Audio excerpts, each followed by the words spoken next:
Hello नमस्कार। मैं रुद्रेश आप सभी का स्वागत करता हूं रुद्रेश मैथ्स क्लासेस के यूट्यूब चैनल पर, जिसके माध्यम से आज का जो हमारा टॉपिक है वो है मैट्रिक्स सीरीज से रिलेटेड एक छोटा सा सब टॉपिक है ट्रांसपोज ऑफ मैट्रिक्स, जिसके कॉन्सेप्ट के बारे में हम अध्ययन करेंगे, उसकी प्रॉपर्टियों को देखेंगे और उससे रिलेटेड जितने भी क्वेश्चंस हैं, जो पॉसिबल क्वेश्चंस हैं उनको लगाने का हम प्रयास करेंगे। तो आइए स्टार्ट करते हैं आज का अपना topic transpose of a function. ये है, इसके बारे में हम देखेंगे कि ट्रांसपोज ऑफ मैट्रिक्स होता क्या है। तो यहाँ पे लिखा है कि अवयवों का परिवर्त जिसको हम ए डैश या ए की पावर टी इससे रिप्रेजेंट करते हैं इसको। अब हमें उसकी प्रॉपर्टी जो दी गई है वो है ए आई जे एम क्रॉस एन, जो हमारा एक मैट्रिक्स है, जो मैट्रिक्स का रिप्रेजेंटेशन है वो दिया गया है कि कोई ए मैट्रिक्स दिया गया है, हमको केवल इतना याद रखना है, उसका हमको निकालना है ट्रांसपोज। तब हम क्या करते हैं कि इसमें मेन चीज हमें जो ध्यान देने की है वो ये है कि यहाँ पे जो ये आई और जे लिखा हुआ है, आई जे ये लिखा हुआ है हमारा, आई और जे होता है रो और कॉलम। कितना होता है? रो और कॉलम। और यहाँ पे लिखा हुआ है एम क्रॉस एन। यहाँ पे कितना लिखा हुआ है? एम क्रॉस एन, ये लिखा हुआ है। तो ये भी हमारा रो बाई कॉलम है। तो जब भी हम किसी मैट्रिक्स का ट्रांसपोज निकालते हैं तो इसके रो और कॉलम आपस में इंटरचेंज हो जाती हैं हमारे। जैसे यहाँ पे देखें कि हमने इसका ट्रांसपोज निकाला, ट्रांसपोज निकालने के बाद आई जे का हो गया जे आई और एम क्रॉस एन का हो गया एन क्रॉस एन, दोनों आपस में इंटरचेंज हो गए। इसी को हम कहते हैं ट्रांसपोज ऑफ ए मैट्रिक्स। कि जब भी हम कोई भी मैट्रिक्स हमें दिया गया होगा, उसका जब भी हम ट्रांसपोज निकालेंगे तो रो और कॉलम आपस में इंटरचेंज हो जाते हैं।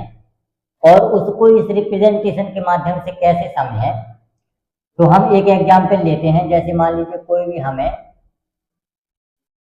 हमें मैट्रिक्स दिया गया है ए, उसको हमने A11, A12, A21 और A22 ऐसे हमने रिप्रेजेंट किया और इसका कोई भी हमने एलिमेंट ले लिया 1, 2, 3, 4, ये हमने इसके एलिमेंट ले लिए। अब हमें इसका ट्रांसपोज निकालना है, यानी कि ए डैश या इसी को हम ए टी कहते हैं, ट्रांसपोज मैट्रिक्स। तब हम इसको कैसे निकालेंगे ये देखें। अब हमने पढ़ा कि इसके जो एलिमेंट दिए गए होते हैं उसका रो और कॉलम चेंज होता है। तो यहाँ देखें हम कि यहाँ 1 1 दिया गया है हमारा, तो जब ये इंटरचेंज होगा तो इसमें कोई अंतर नहीं आएगा। लेकिन जब हम इसकी बारी आती है 1 2, तो ये वाला बदल करके हमारा A21 हो जाएगा। इसी तरीके से ये वाला बदलेगा हमारा 21 का हो जाएगा 1 2, A1 और 2 इतना हो जाएगा। इसी तरीके से ये 2 2 वाला भी बदलेगा हमारा, तो इसका कोई अंतर नहीं आएगा, ये लिखा जाएगा हमारा 2। ये हमारा ट्रांसपोज मैट्रिक्स हो गया।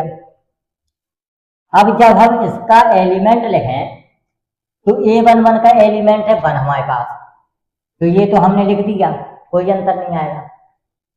लेकिन यहाँ पे 1 2 लिखा हुआ है और यहाँ पे है 2 1, तो यहाँ पे 2 1 का एलिमेंट ना लिख करके यहाँ 1 1 का एलिमेंट लिखें, तो यहाँ पे 2 आ गया। इसी तरीके से यहाँ 2 1 लिखा है, तो 2 1 का एलिमेंट जो है वो है 3 हमारा, और यहाँ 2 2 2 2 का है 4, ये हमारा आ गया। अब हमें एक चीज ध्यान देने की है, अब जैसे यहाँ पे है ये 2 क्रॉस 2 का मैट्रिक्स है, तो जब इसको इंटरचेंज करेंगे तो इसमें कोई अंतर नहीं आएगा, ये भी हमारा 2 क्रॉस 2 का मैट्रिक्स हो जाएगा। अब ध्यान देने वाली बात यह है कि जो यहाँ पे संख्या चल रही है इस पूरे वाले में, इस पूरे एलिमेंट में देखें हम,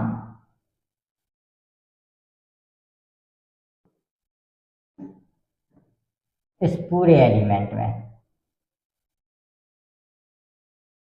इस पूरे एलिमेंट में हमारा क्या कॉमन है कि हमें 1 कॉमन दिया गया है, ये लिखा है यहाँ पे 1 लिखा है, 1 कॉमन है, यानी कि रो हमारी चेंज नहीं हो रही है, कॉलम चेंज हो रही है। तो इसका मतलब है कि जहां 1 सेम है तो उसका मतलब होता है कि पूरी रो है हमारी।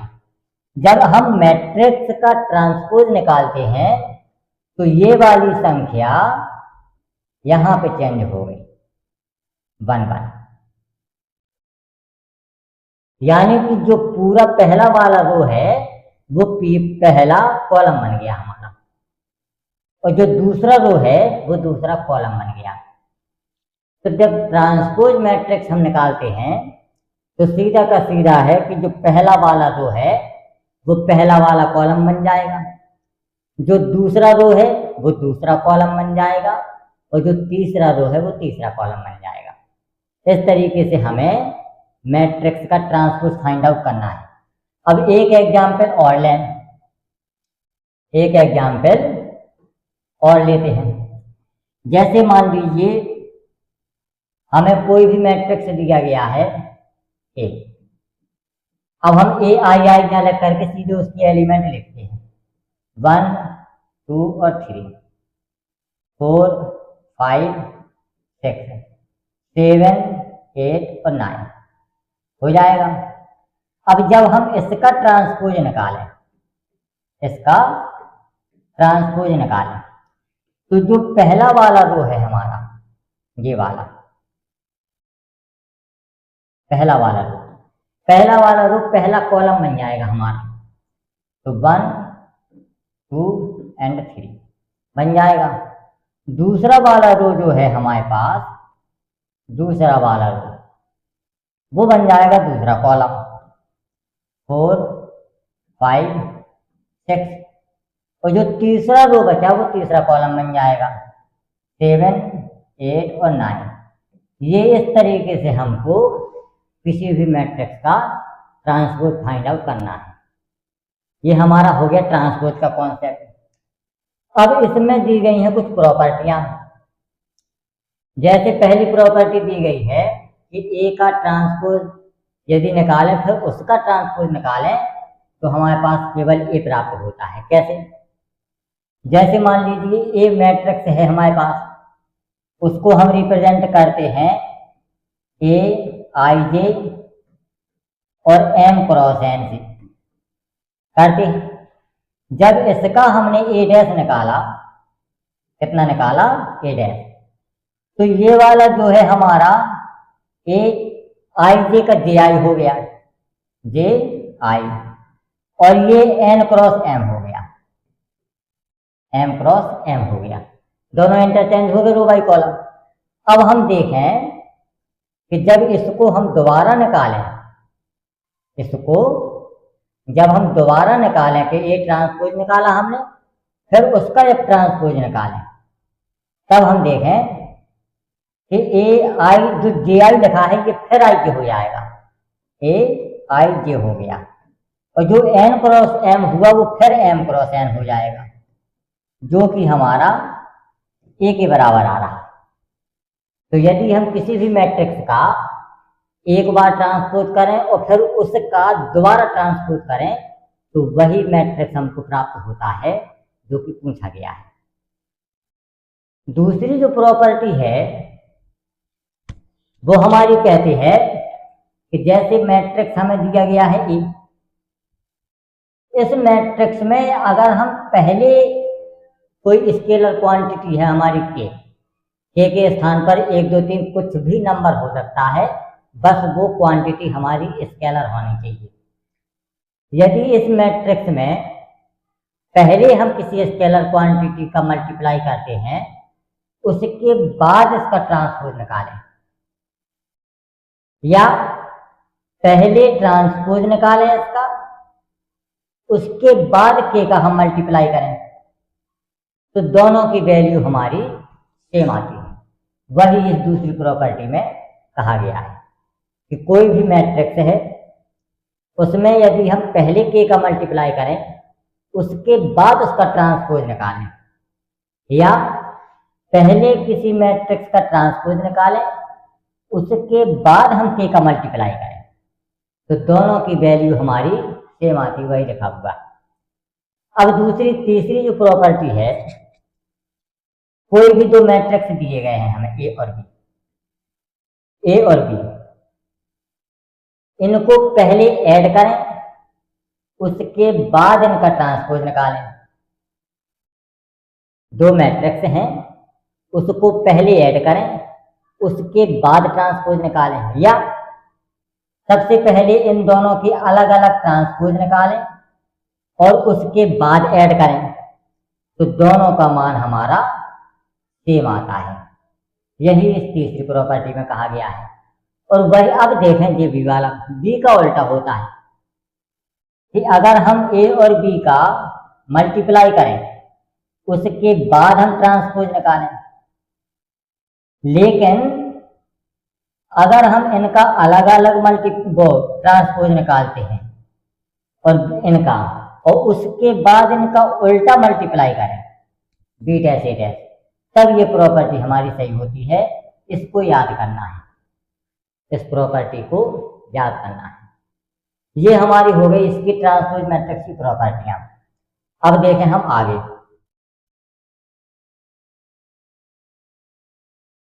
अब ये देखें सिमेट्रिक एंड डिस्क्यू सिमेट्रिक मैट्रिक्स, सममित और विषम सममित आव्यूह।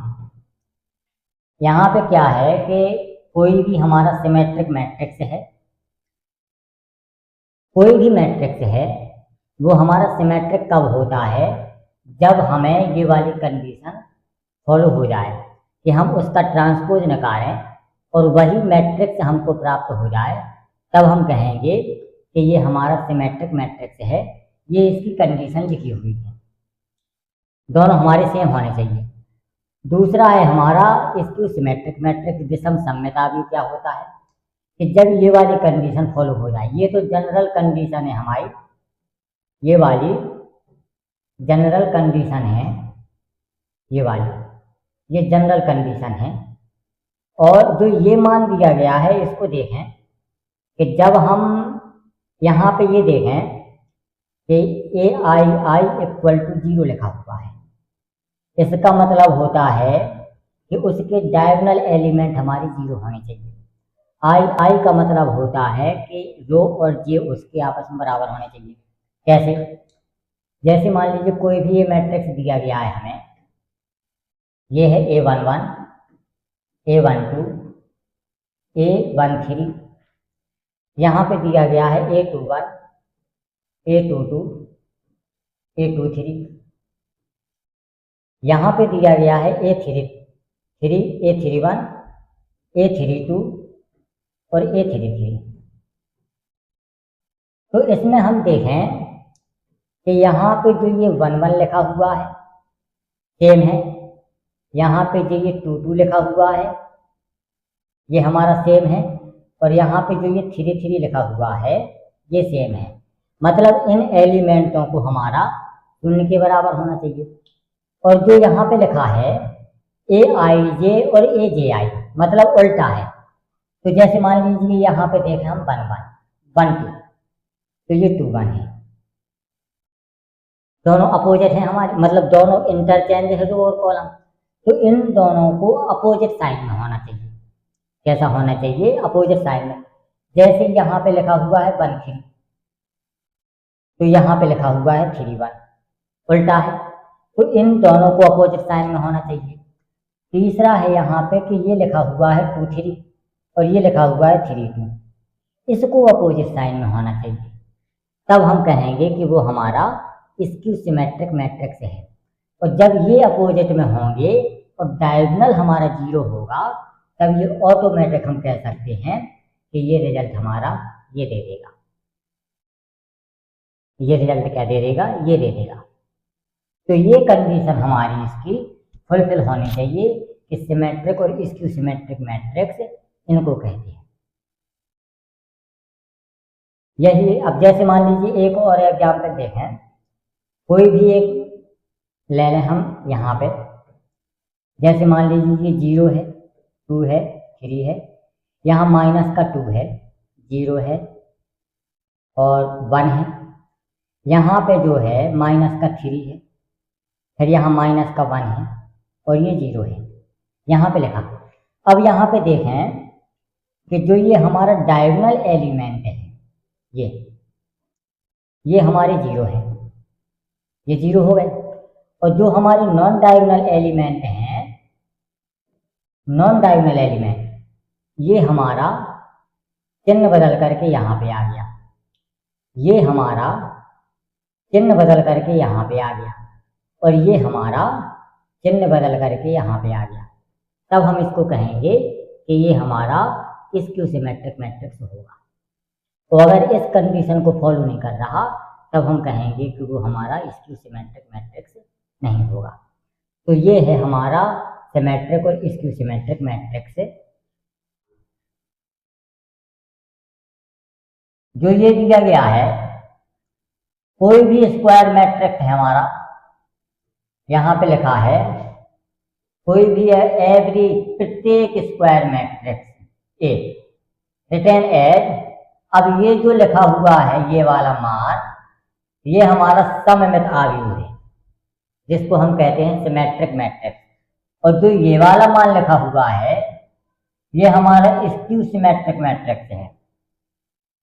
तो कोई भी जो स्क्वायर मैट्रिक्स है उसको हम सिमेट्रिक और स्क्यू सिमेट्रिक मैट्रिक्स के एडिशन के रूप में हम लिख सकते हैं उसको। तो यदि हमें कोई स्क्वायर मैट्रिक्स दिया है और हमसे कहा जाए कि इसको सिमेट्रिक और स्क्यू सिमेट्रिक मैट्रिक्स के एडिशन के रूप में लिखिए, तो इसी तरीके से हमें फाइंड आउट करना है कि पहले हम इसका मान निकालेंगे जो कि हमारा है सिमेट्रिक मैट्रिक्स, उसके बाद हम इसका मान निकालेंगे जो ही है हमारा स्क्यू सिमेट्रिक मैट्रिक्स, उसके बाद हम दोनों को ऐड करेंगे।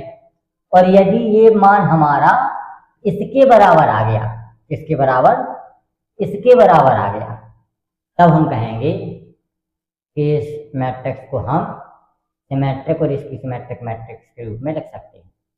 ये है इसकी कुछ प्रॉपर्टियां। अब आगे देखें। अब देखते हैं इन सवालों को, और हमारे पास इस चैप्टर से रिलेटेड पहला क्वेश्चन ये है।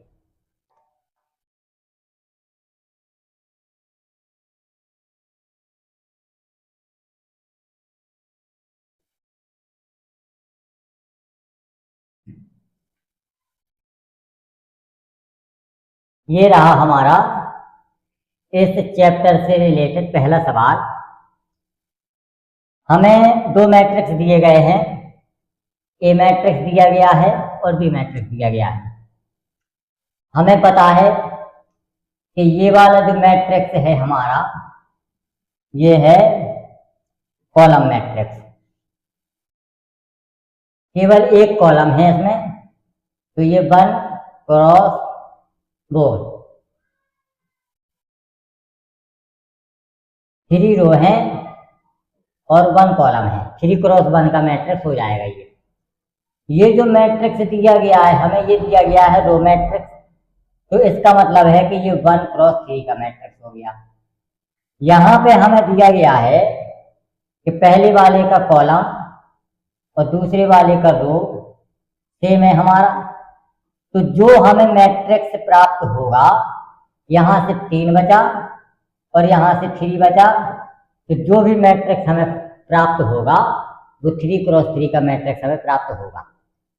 अब हम देखें कि इसको हमें फाइंड आउट करना है कि ए बी का डैश बराबर बी डैश ए डैश होता है। ठीक है, हम इससे जैसे मान लीजिए हमें लिखा है ए लिखा है, ए कितना दिया गया है हमें, -2, 4 और 5 इतना लिखा है। और बी दिया गया है हमें,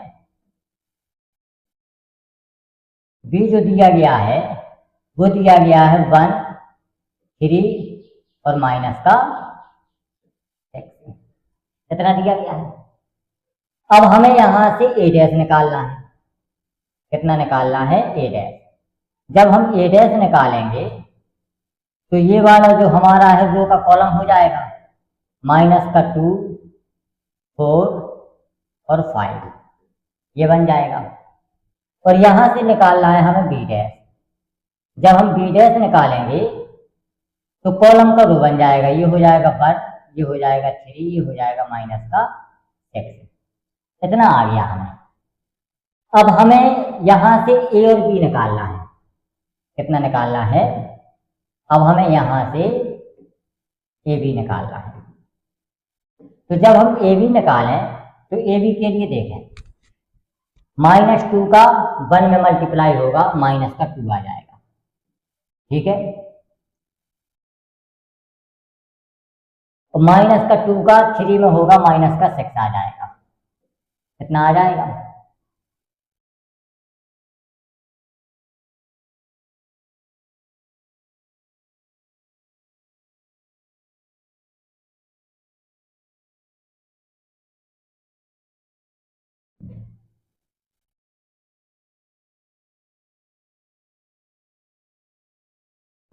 -6 आ जाएगा। अब -2 का -6 में होगा, 12 आ जाएगा। ये इसके एलिमेंट आ गए। अब यहाँ पे 4 का 1 में होगा, 4 होगा, 4 का 3 में 12 हो जाएगा, और 5 का -6 में होगा, -30 आ जाएगा। इतना हो जाएगा। 5 का 1 में हो जाएगा, 5 आ जाएगा, 5 हो जाएगा। 5 का 3 में हो जाएगा, 15 होगा, और 5 का -6 में होगा, -30 हो जाएगा।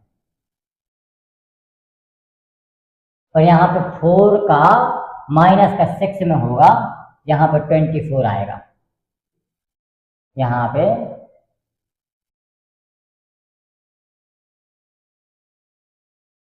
4 का -6 में होगा, -24 आएगा। ये हमें मैट्रिक्स प्राप्त हुआ। अब हमें इसका निकालना है ए बी का डैश। कितना निकालना है, यहां से निकालना है हमें ए बी का ट्रांसपोज। जब ए बी का हम ट्रांसपोज निकालें तो इसका रो बाय कॉलम चेंज हो जाएगा अपने आप। तो इसका जब रो बाय कॉलम चेंज होगा, -2, -6 और 12, और यहाँ पे हो जाएगा 4, यहाँ पे 12 लिखा है,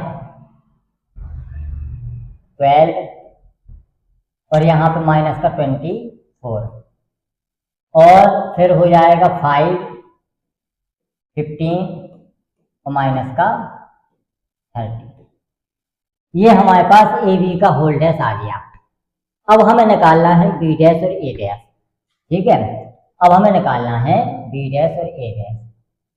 अब हम देखें यहाँ पे,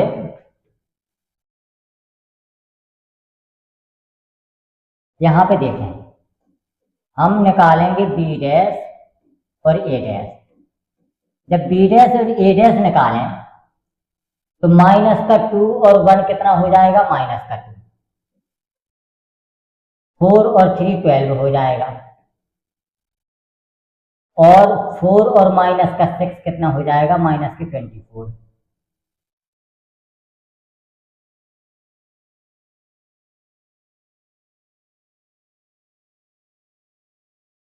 यहां पे देखें, बी डैश और ए डैश निकालना है, तो 1 का माइनस के 2 में होगा माइनस का 2 हो जाएगा, 3 का 4 में हो जाएगा 12,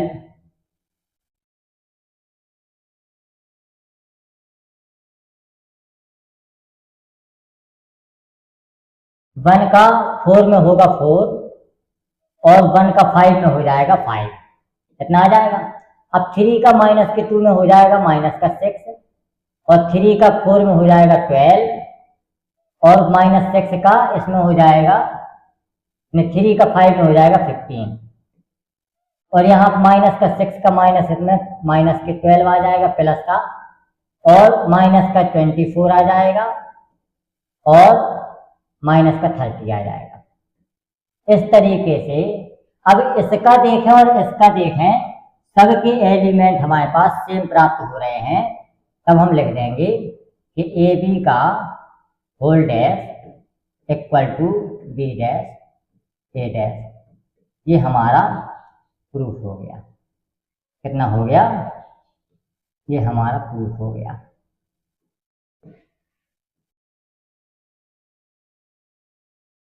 इस तरीके से इन क्वेश्चंस को हमें सॉल्व करना है। सबसे पहले दो मैट्रिक्स दिए गए हैं, दोनों मैट्रिक्स को हमें सबसे पहले मल्टीप्लाई करना है, उसके बाद उसका ट्रांसपोज निकालना है, फिर अलग अलग उनकी ट्रांसपोज निकालना है और फिर बी डैश और ए डैश का मल्टीप्लाई करना है, ए डैश बी डैश का नहीं, बी डैश और ए डैश का मल्टीप्लाई करना है, तब हमारा आंसर सेम प्राप्त होता है।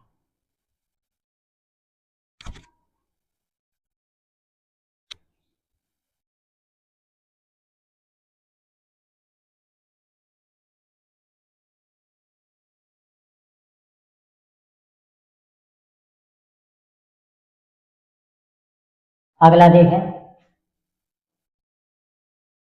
ये लिखा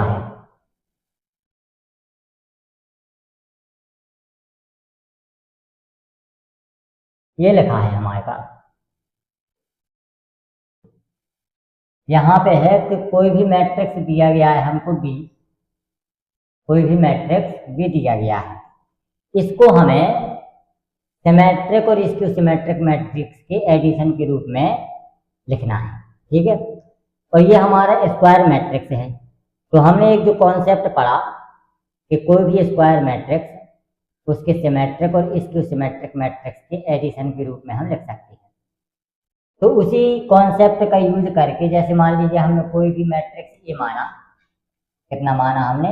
ए माना, तो उसको हम, और मैट्रिक्स दिया गया हमारे पास बी, तो हम उसको half B plus B dash, ये हो जाएगा हमारे पास सिमेट्रिक मैट्रिक्स, और प्लस हाफ बी माइनस का बी डैश, इतने के रूप में हम इसको लिख सकते हैं, इतने के रूप में हम इसको लिख सकते हैं, ठीक है। इतने के रूप में हम इसको लिख सकते हैं, हाँ, इतने के रूप में हम इसको लिखेंगे। अब हमें बी तो दिया गया है, बी डैश निकाले हम यहां से निकाले हम बी डैश।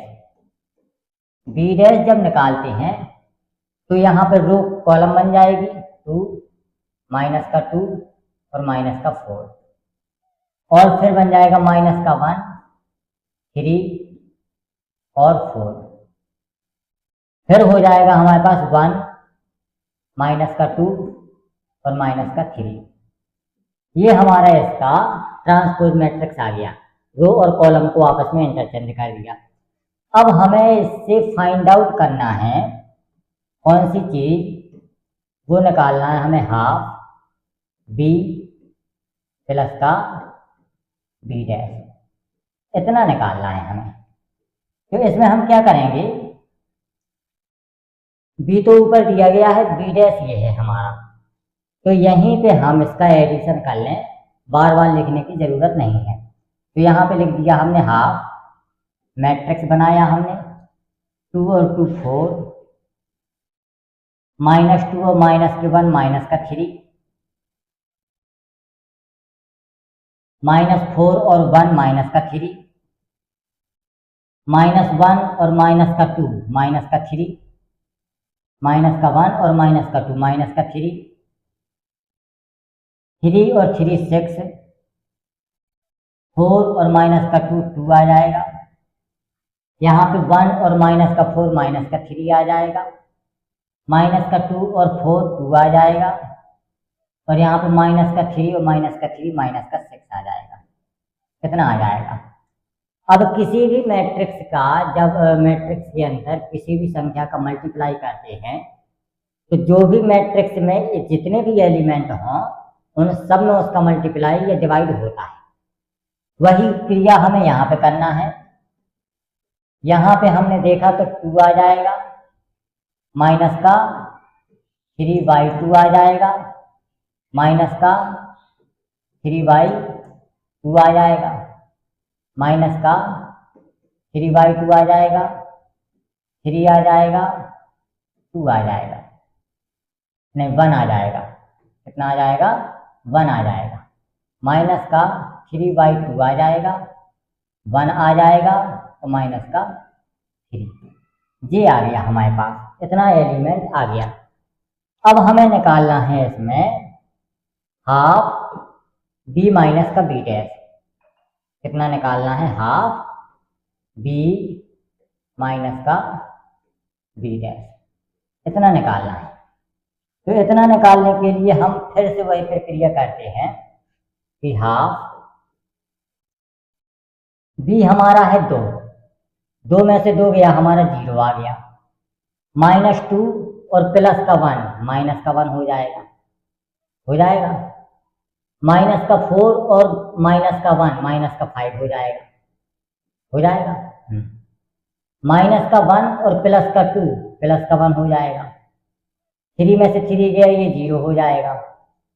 4 में से प्लस का 2 गया, 4 में से -2 माइनस प्लस हो जाएगा, 6 हो जाएगा, यहाँ पे हो जाएगा।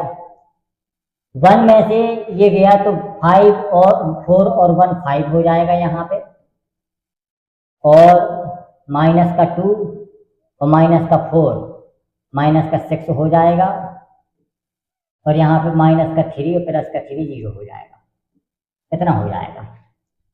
यहाँ पे देखें हम 2 से जब डिवाइड करेंगे तो ये 0 हो जाएगा, माइनस का 1/2 हो जाएगा, माइनस 1/2 हो जाएगा, माइनस का 5/2 हो जाएगा, 1/2 हो जाएगा, 0 हो जाएगा, 3 हो जाएगा, यहाँ पे 5/2 हो जाएगा, यहाँ पे माइनस का 3 हो जाएगा, 0 हो जाएगा। इतना आ गया हमारे पास। अब दोनों के मान आ गए, अब दोनों के मान हमें यहाँ पे रख देना है, तो वो हमें मैट्रिक्स ए के बराबर देगा।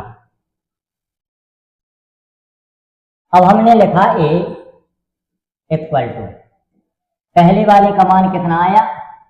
2 माइनस का 3/2 माइनस 3/2, यहाँ पे माइनस का 3/2, 3 और 1, यहाँ पे माइनस 3/2, 1 और माइनस का 3, प्लस यहाँ पे ये वाली संख्या आ जाएगी 0, माइनस का 1/2 और माइनस के 5/2, यहाँ पे 1/2, यहाँ पे 0, यहाँ पे 3, यहाँ पे 5/2 और यहाँ पे माइनस का 3 और यहाँ पे 0,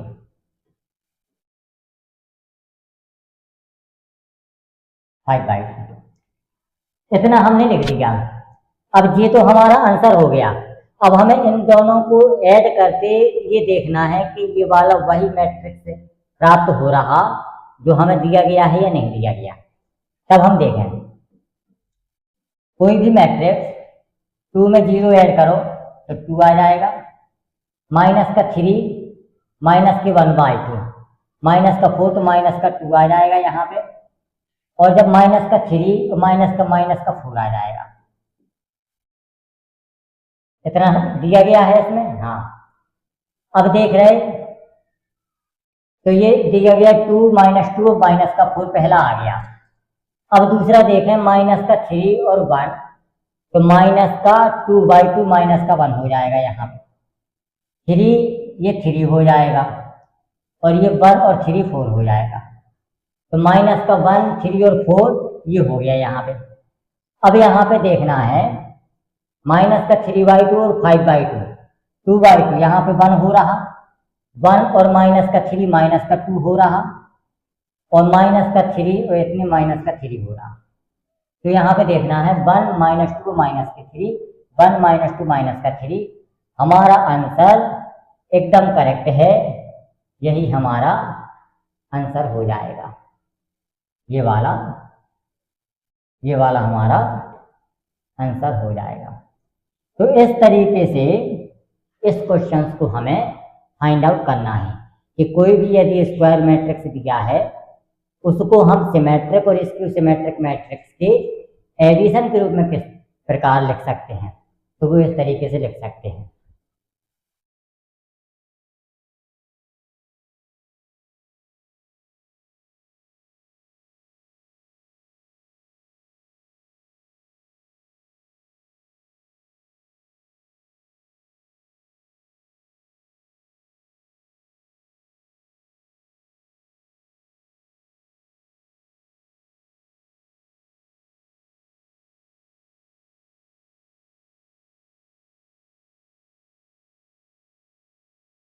अब देखें अगला, ये वाला क्वेश्चन देखें। हमें प्रूफ करना है a dash equal to I, a dash a equal to I या a dash equal to I, दोनों बराबर होंगे हमारे। हमें दिया गया है a, तो हमें जैसे मान लीजिए दिया गया है a का मान दिया गया है हमें cos alpha sin alpha minus sin alpha और cos एल्फा, इतना दिया गया है। a डैश हमें दिया गया है, a डैश हमें फाइंड आउट करना है, तो cos alpha sin alpha minus sin alpha और cos एल्फा, इतना हो गया। अब हमें निकालना है a डैश a, तो a डैश लिखें हम cos alpha minus sin alpha sin alpha और cos एल्फा, और a कितना होता है cos alpha sin alpha minus sin alpha और cos एल्फा। जी पूरा हमने लिख लिया। अब हमें इसका मल्टीप्लाई करना है, तो मल्टीप्लाई कैसे करेंगे? cos alpha cos square alpha हो जाएगा प्लस sin स्क्वायर एल्फा, इतना हो गया। cos एल्फा का sin एल्फा में sin एल्फा cos एल्फा और minus sin alpha minus sin alpha cos alpha, इतना हो गया। यहाँ पे इसका sin एल्फा cos एल्फा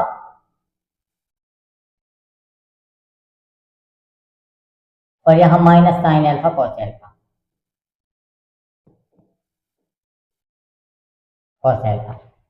और यहाँ पे जब लिखेंगे हम तो sin square alpha plus cos square alpha.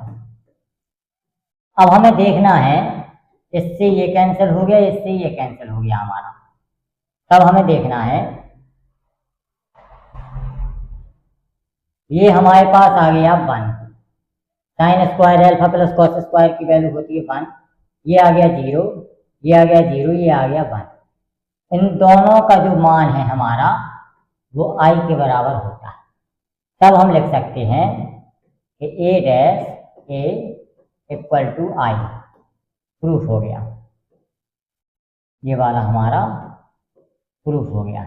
इस तरीके से इस क्वेश्चन को भी हमें सॉल्व करना है।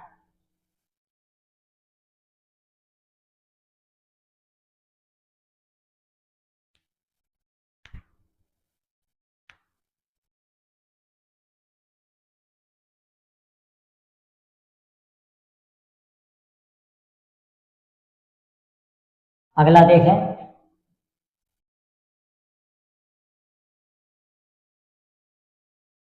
ये वाला,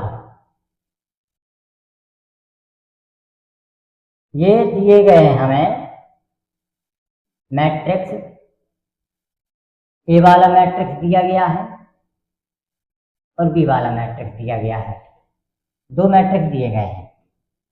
हमसे पूछा है कि ए इज सिमेट्रिक, ए कैसा है हमारा, सिमेट्रिक है, ये हमें प्रूफ करना है, और बी स्क्यू सिमेट्रिक है, ये भी हमको प्रूफ करना है कि ए हमारा सिमेट्रिक है और बी हमारा स्क्यू सिमेट्रिक है।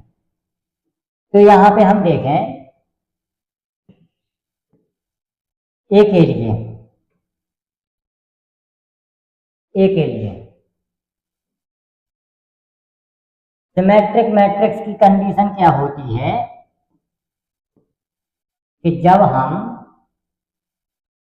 ए डैश इक्वल टू ए हमें प्राप्त हो जाए, ए डैश इक्वल टू ए हमें प्राप्त हो जाए, तब हम कहते हैं कि वो हमारा सिमेट्रिक मैट्रिक्स हो जाएगा, सममितावी हो जाएगा। ठीक है, तो हम इसका ए डैश निकालें, तो जब हम ए डैश निकालेंगे तो ए डैश का मान रो बाई कॉलम चेंज होता है, 1 माइनस के 1 5, 1 माइनस का 1 और 5, दूसरा हो जाएगा -1 to 1, -1 2 और 1, तीसरा हो जाएगा 5 1 3, 5 1 और 3, ये वाला हमारा ए के इक्वल आ रहा कि नहीं आ रहा, तब हम कहेंगे कि ए डैश इक्वल टू ए,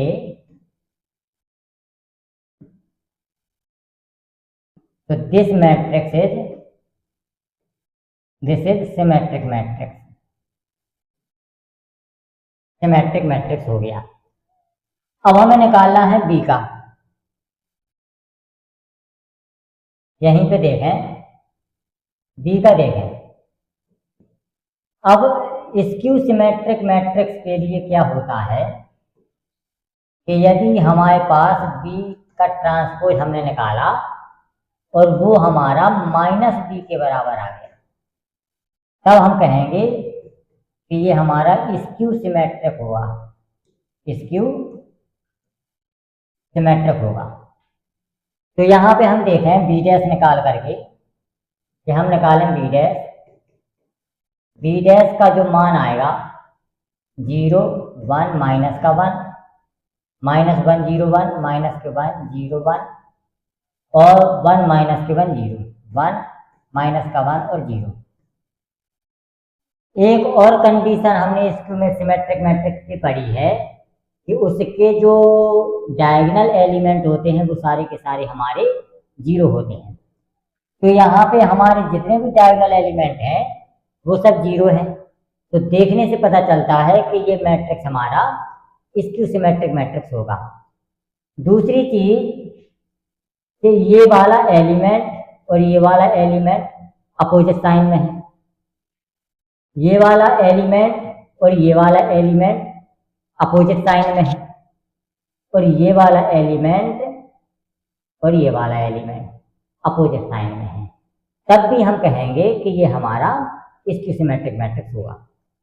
अब यहाँ पे देखें, जब हमने बी डैश निकाला तो इसके बराबर नहीं आ रहा, लेकिन ये चिन्ह बदल करके आ रहा, तब हम इसमें माइनस चिन्ह लगा देंगे, तो ये हो जाएगा 0 1 माइनस का 1 माइनस का 1 0 1, और ये हो जाएगा 1 माइनस का 1 0।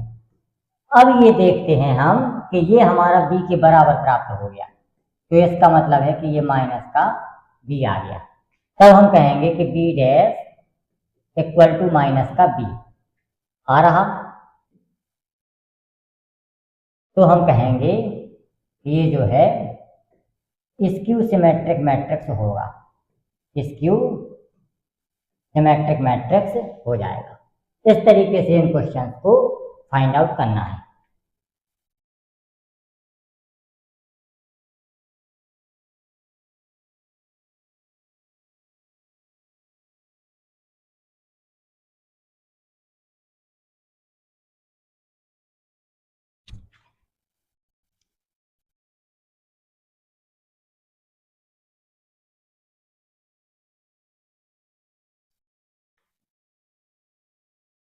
अगला देखें,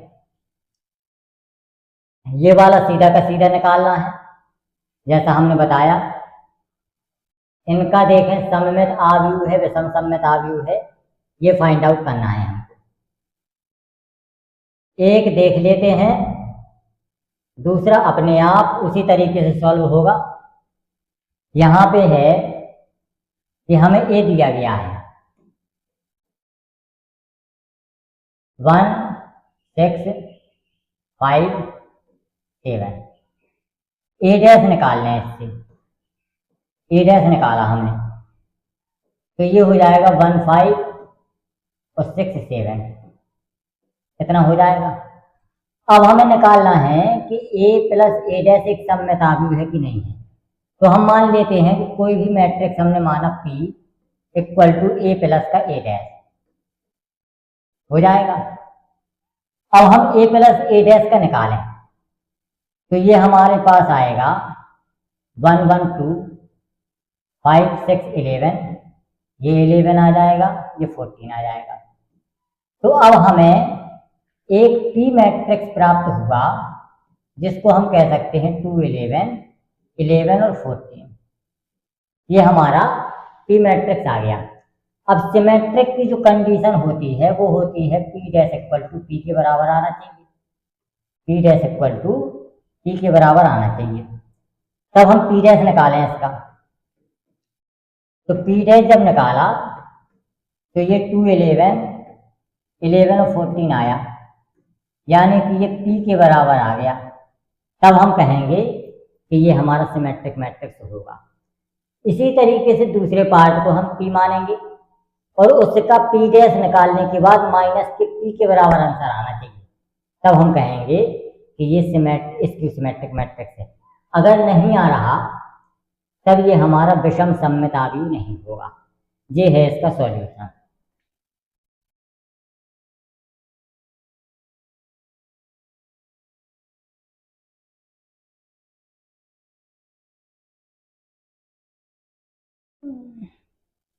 अगला देखें,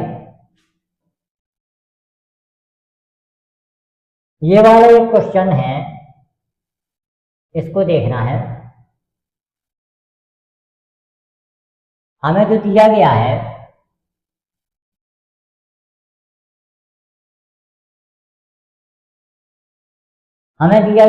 कि A एंड B जो दिए गए हैं वो दोनों हमें सिमेट्रिक मैट्रिसेस दिए गए हैं। कैसे मैट्रिक्स दिए गए हैं? Symmetric matrix.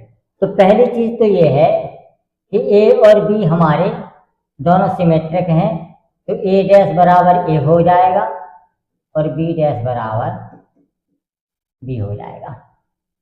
इतना हो जाएगा, ठीक है। अब हमें फाइंड आउट करना है कि AB माइनस BA इज, तो AB माइनस के BA क्या है हमारे पास। तब हम निकालेंगे कि AB और माइनस का BA, इसको निकालना है हमें कि ये क्या है हमारे पास। तो इसका जब डैश निकालते हैं तो ये हमारे पास, अब जैसे मान लो A प्लस B का होल डैश निकाला या माइनस का निकाला, तो उसके जो चेंज नहीं होते हैं तो वो हमारे पास आ जाएगा AB का डैश माइनस का BA का डैश, बी ए का डैश। ये हमने कॉन्सेप्ट पढ़ा है। कैसे कि यदि जब हम ए प्लस बी का होल डैश निकालते हैं तो ए डैश प्लस का बी डैश आता है, प्लस माइनस लगा दो यहाँ पे, ये है इस कॉन्सेप्ट के आधार पर। तब हम इसका लिखेंगे। अब जब ए बी, और हमने दूसरा भी कॉन्सेप्ट पढ़ा यहीं पे, दूसरा कॉन्सेप्ट कि ए बी का जब डैश निकालते हैं तो वो बी डैश और ए डैश हमें प्राप्त होता है। ये भी हमने पढ़ा कि नहीं पढ़ा? तो यहाँ पे हम लिखेंगे, ये दोनों हमने कॉन्सेप्ट पढ़े हुए हैं, ये दोनों हमने पढ़े हुए हैं, इसीलिए इन दोनों का यूज इसमें होगा। तो हम यहाँ पे देखें, इसको लिख सकते हैं हम बी डैश ए डैश लिख सकते हैं माइनस। अब जब ये है तो इसको लिख सकते हैं उल्टा करके ए डैश बी डैश लिख सकते हैं, 3 लिख सकते हैं। अब जब ये बी डैश को हम लिख सकते हैं बी के बराबर, दिया गया है उसमें, तो ये हो जाएगा हमारे पास बी और ये हो जाएगा ए, ये भी दिया गया है हमारे पास, माइनस का ये हो जाएगा ए और ये हो जाएगा बी, हो जाएगा। अब ये देखिए, जो ये मैट्रिक्स हमें निकालना है ये उल्टा दिया गया है। तो जब हम देखें कि इसमें माइनस का यदि हम कॉमन ले लें तो ये ए बी और माइनस का बी ए प्राप्त हो रहा है। और हमने एक कॉन्सेप्ट और पढ़ा कि यदि हमें पी का डैश इक्वल टू माइनस का पी प्राप्त हो, पी का डैश इक्वल टू माइनस का पी प्राप्त हो, तो वो हमारा स्क्यू सिमेट्रिक मैट्रिक्स होता है। इसीलिए हमें जो प्राप्त हुआ वो हुआ ए बी माइनस बी ए का जब हम होल डैश निकालें तो हमें माइनस का बी ए नहीं, माइनस का ए बी और माइनस का बी ए ये प्राप्त होता है। ये क्या होता है? प्राप्त होता है। तो जब ये प्राप्त होगा तब हम कहेंगे कि ये जो मैट्रिक्स है हमारा ये स्क्यू सिमेट्रिक मैट्रिक्स हो जाएगा।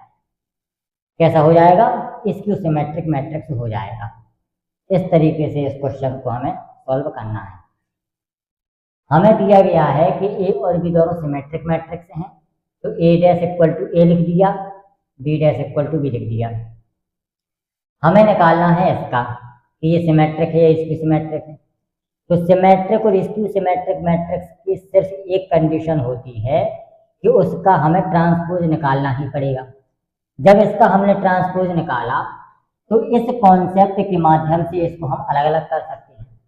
जब इनको अलग किया तो ये मल्टीप्लाई वाला ट्रांसपोज है, इसको इस कॉन्सेप्ट के आधार पर हम इस तरीके से लिख सकते हैं। इनको लिखा। अब जो ये वाला मैट्रिक्स है इसके अपोजिट साइन में है तो यहाँ माइनस चिन्ह ले लिया, वही मैट्रिक्स हमें माइनस चिन्ह के साथ प्राप्त हुआ। तब हम लिख देंगे कि ये हमारा स्क्यू सिमेट्रिक मैट्रिक्स होगा। ये है इसका सॉल्यूशन। अब आगे देखें, एक ये वाला सवाल है।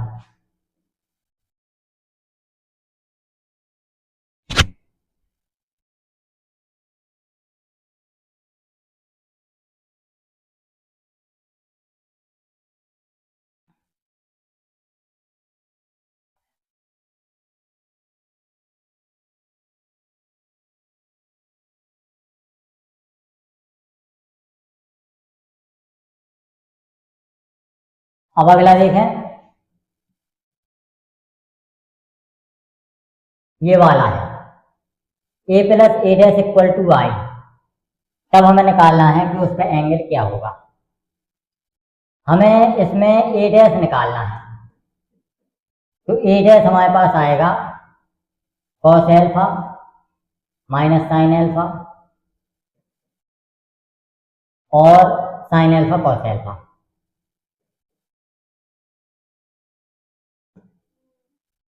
हमें A plus A dash equal to I के रूप में लिखना है, तो हमें ए प्लस ए डैश मतलब ए में ए डैश को हम जोड़ेंगे। कॉस एल्फा जुड़ा तो 2 cos अल्फा हो गया, माइनस साइन अल्फा और साइन अल्फा ऐड हुए 0 आ गया। यहाँ पे साइन अल्फा और माइनस साइन अल्फा जोड़ा 0 आ गया। cos अल्फा 2 cos अल्फा आ गया। और इसको लिखना है हमें i के बराबर, और i हमारा है 1 0 0 और 1, i का मान होता है। यहाँ पे हम देखें कि सारे के सारे यहाँ इक्वल का चिन्ह लगा है, तो ये दोनों मैट्रिक्स हमारे इक्वल होंगे, क्योंकि इसके ऑर्डर भी सेम है और जो एलिमेंट है वो भी सेम दिख रहा है। तब हम देखते हैं कि ये जो 2 cos अल्फा है हमारा, ये 1 के इक्वल होगा। किसके इक्वल होगा? 1 के इक्वल। तो यहाँ पे लिख देंगे हम 2 cos अल्फा इक्वल टू 1, तो cos अल्फा इक्वल टू 1/2, और 1/2 किसका मान होता है? cos alpha equal to cos पाई/3। 60 का मान होता है हमारा cos 60 का 1/2। cos से cos कैंसिल हो गया, अल्फा इक्वल टू पाई/3। ये हमारा आंसर आ गया। जब ये आंसर आ गया तो ऑप्शन हमारा बी सही हो जाएगा, पाई/3। आज का जो लेक्चर है वो ख़त्म होता है यहीं पर, और इसी के साथ ही इसके जो भी संबंधित क्वेश्चन थे वो भी समाप्त होते हैं। बाकी एक एक दो क्वेश्चन हर टेस्ट में डालेंगे, तो उसमें आपका रिवीजन होता रहेगा। और आज का लेक्चर ख़त्म होता है यहीं पर। धन्यवाद।